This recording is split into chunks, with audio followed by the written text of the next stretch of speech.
नमस्ते, मी योगेश कुटे. लेट्सअप खबर बातमध्ये तुम्हा सर्वांचं पुन्हा एकदा स्वागत.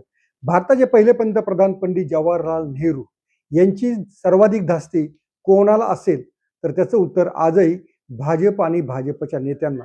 कोणताही विषय असू द्या, कोणताही मुद्दा असू द्या, नेहरू यांचं नामस्मरण केल्याशिवाय भाजपच्या नेत्यांचं भाषण पुढे जात नाही. खुद्द पंतप्रधान नरेंद्र मोदीही याला अपवाद नाहीत. एखादा मुद्दा अडचणीचा वाटला की सारे काही खापर नेहरूंच्या नावावर फोडायचं, हाच आतापर्यंत भाजपचा पवित्रा राहिलेला आहे. सत्तेत येऊन जवळपास आता 12 वर्षे पूर्ण झालेली आहेत. तरीही नेहरू यांचं नाव घेतल्याशिवाय, नेहरू यांना बदनाम केल्याशिवाय एकही संसदेचं अधिवेशन पार पाडलं जात नाही. यावेळेस तर अक्षरशः कमाल झालेली आहे. विरोधी पक्षनेते राहुल गांधी यांनी निवृत्त लष्कर प्रमुख मनोज नरवणे यांच्या पुस्तकाबद्दल काही उल्लेख करायचा प्रयत्न काय केला, तर भाजपनं अक्षरशः नेहरू आणि गांधी कुटुंबियांच्या बदनामीसाठीचं जणू काही मोहीमच खुद्द संसदेमध्ये आणि लोकसभेतच उघडली की काय असं वाटू लागलं. राहुल गांधी यांचा मुद्दा सोपा होता, साधा होता. नरवणे यांनी त्यांच्या पुस्तकात जे काही म्हटलेलं आहे त्याच्याबाबत सरकारला स्पष्टीकरण द्यावं. पण या मुद्द्यावरती हे पुस्तक प्रकाशित झालेलं नाहीये, त्यामुळे तुम्हाला हा मुद्दा उपस्थित करता येणार नाही, असा तांत्रिक बचाव करण्याचा प्रयत्न संरक्षण मंत्री राजनाथ सिंह आणि केंद्रीय गृहमंत्री अमित शहा यांनी केला. खरं तर हे प्रकरण त्या दिवशीच थांबलेलं होतं. त्याच्यावरती त्या पुस्तकामध्ये काय म्हटलेलं आहे, नरवणे यांची भूमिका काय आहे, त्यांना काय आदेश देण्यात आलेले होते, चीनचे रणगाडे कुठपर्यंत पोहोचलेले होते, याचा उहापोह सारा सोशल मीडियामध्ये आणि मुख्य माध्यमांमध्ये देखील सुरू होता. पण याच्यानंतर भाजपनं आपले नेहमीचे उटपटांग खासदार निशिकांत दुबे यांना लोकसभेमध्ये उतरवलं. लोकसभेमध्ये उतरवल्यानंतर निशिकांत दुबे यांनी अशी काही राळ नेहरू कुटुंबाविरुद्ध उठवली की आपण एखाद्या चौकामध्ये किंवा एखाद्या चावडीवरती ज्या पद्धतीच्या कुचाळक्या करतो त्या पद्धतीची कुचाळकी करण्याचा प्रयत्न निशिकांत दुबे यांनी केला. त्यांनी काही पुस्तकांची नावं घेतली. एडविना माउंटबॅटन आणि नेहरू, कॅथरीना फ्रँक यांनी लिहिलेलं इंदिरा गांधी यांचं चरित्र, याशिवाय नेहरू यांचे सचिव जॉन मथाई यांनी लिहिलेलं चरित्र, या 3 पुस्तकांचा प्रामुख्याने उल्लेख केलेला आहे. त्यांना हे दाखवायचं होतं की मथाई यांनी त्यांच्या आणि इंदिरा गांधी यांचे संबंध कसे होते याच्याबद्दल काय लिहिलेलं आहे. कॅथरीना फ्रँक यांच्या पुस्तकामध्ये इंदिरा गांधी यांच्या संबंधाबद्दल काय लिहिलेलं आहे. एडविना माउंटबॅटन आणि नेहरू यांच्या संबंधाबद्दल देखील राजकीय कुचाळक्या सुरूच असतात. पण हे सारं एका विशिष्ट विचारसरणीत येतं हे देखील पाहिलेलं आहे. याच्यावरती अनेकदा खुलासे झालेले आहेत. मथाई यांनी हे सगळं जे पुस्तक लिहिलेलं होतं, त्यांचा दावा असा होता की इंदिरा गांधी आणि त्यांचे काहीतरी संबंध होते, पण हे प्रकरण त्यांच्या पुस्तकामध्ये गेलेलंच नव्हतं आणि एका नैराश्याच्या भावनेतनं त्यांनी ते पुस्तक लिहिलेलं होतं, असं देखील नंतर बोललं गेलं. एडविना माउंटबॅटन यांच्या मुलीनं देखील आपले आई आणि पंडित जवाहरलाल नेहरू यांचे त्या पद्धतीचे काही संबंध नव्हते याचा देखील खुलासा केलेला होता.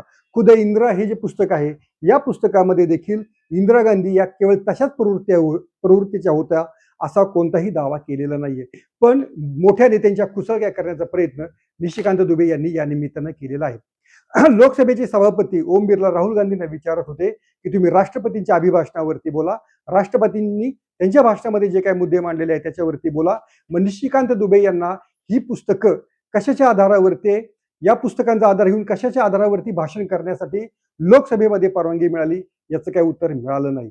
जर नरवणे यांचं महत्वाचं जर पुस्तक आहे, एका माजी लष्कर प्रमुखाने लिहिलेलं पुस्तक आहे, त्याच्यावरती जर सरकारला उत्तर द्यायचं नव्हतं, तर लोकसभा अध्यक्षांनी कुचळक्या करणाऱ्या पुस्तकांचा उल्लेख तरी लोकसभेमध्ये करण्यासाठी कशी काय परवानगी दिली, हे याचं उत्तर काही मिळत नाही. पण याचं उत्तर सोपं आहे, कारण नेहरूंची बदनामी करण्याचं संघाचं आणि भाजपचं कारस्थान हे आधीपासूनच आहे.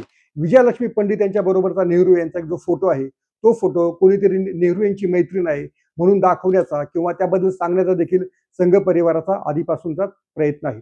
एवढंच नाहीत तर अशा कोणत्याही गोष्टी ज्या आपण 4 चौघांमध्ये देखील बोलू शकत नाहीत किंवा अनेकदा मोठ्या नेत्यांकडनं अशा मोठ्या चुका अनेकदा मोठ्या नेत्यांकडनं अशा चुका होत असतात, त्या चुका या 4 चौकटीतच आपण चर्चा करत असतो.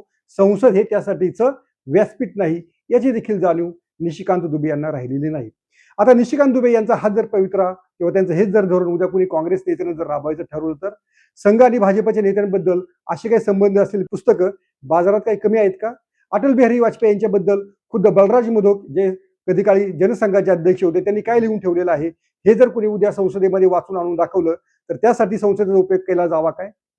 सावरकर यांच्याबद्दल काही काही पुस्तकांमध्ये कशा कशा प्रकारचे उल्लेख आहेत हे जर कोणी केवळ पुस्तकामध्ये लिहिलेलं आहे म्हणून वाचून संसदेमध्ये जर दाखवलं तर त्याला आता लोकसभा अध्यक्ष अडवू शकतील काय?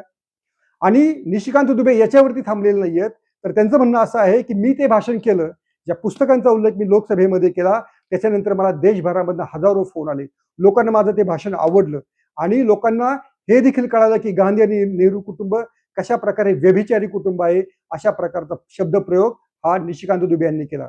त्यांनी असं आवाहन केलेलं आहे की नेहरू आणि गांधी कुटुंबाबद्दल अशी माहिती देणाऱ्या पुस्तकांचं ग्रंथालय मला उघडं करायचं आहे.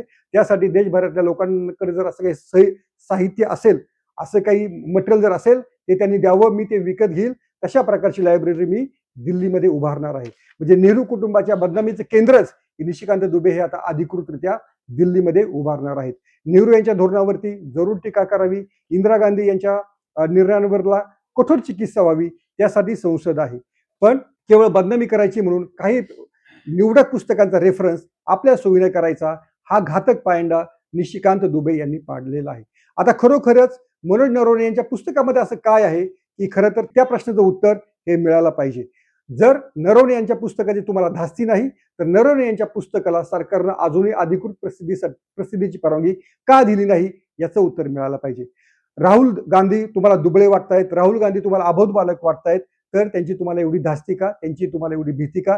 त्यांनी उपस्थित केलेल्या प्रश्नांची उत्तरं द्यायला मग भाजपचे नेते निशिकांत दुबे यांच्यासारख्यांना पुढे का करतात याचं देखील उत्तर मिळालं पाहिजे. खरं तर याचं उत्तर साधं आणि सोपं आहे. कोणताही प्रश्न आला, कोणताही ज्या प्रश्न उत्तर देता येऊ शकलं नाही की त्याचं खापर नेहरूंवरती फोडायचं, हा एक भाजपचा आता छंद होऊन बसलेला आहे. या छंदातनं भाजपनं लवकरात लवकर बाहेर पडावं. आजचा ग्रेट ब्रिटनचा पंतप्रधान चर्चिलनं काय चुका केल्या याची ग्वाही देत संसदेमध्ये किंवा जाहीर सभांमध्ये फिरत नाही. पण ही सवय भाजपला जडलेली आहे. त्यांना असं वाटतं आहे की नेहरूंना, गांधींना बदनाम केल्याशिवाय भाजपची, RSSची विचारसरणी या देशामध्ये रुजणार नाही. खरं तर अशा बदनामीकारक पुस्तकांचा उल्लेख संसदेमध्ये केल्यामुळे नेहरूंच्या किंवा इंदिरा गांधींच्या जे काही कर्तृत्व असेल त्याला काही डाग लागणार नाही. या ज्या पुस्तकांमध्ये ज्या काही कथित चर्चा आहेत या चार चौघांमध्ये, चार भिंतीच्या आतमध्ये याच्या देखील चर्चेला जात होत्या. पण याचा अर्थ निशिकांत दुबे यांनी संसदेचा त्यासाठी वापर करणं अतिशय घातक प्रथा त्यांनी या निमित्तानं सुरू केलेली आहे. एवढं मात्र निश्चित ही जी त्यांची जी प्रथा आहे ती कधीतरी भाजपवर देखील उलटल्याशिवाय राहणार नाही, एवढं मात्र निश्चित. तुम्हाला हा व्हिडिओ कसा वाटला आवर्जून सांगा. पाहत राहा लेट्स मराठी. सोशल मीडियाच्या भाऊ गर्दीत विश्वासार्हतेने चकाकणारे नाव म्हणजे लेट्सअप मराठी. सगळ्यांना, सगळ्या नागरिकांना ती स्पीच, ती लेट्सअप वरील मुलाखती म्हणजे विचारांचा खजिना. त्यानंतरच्या निवडणुकीमध्ये मला सोडून गेले. बातम्या केवळ वस्तुस्थिती सांगणाऱ्या, न प्रोपगंडा, फक्त जनतेचा अजेंडा.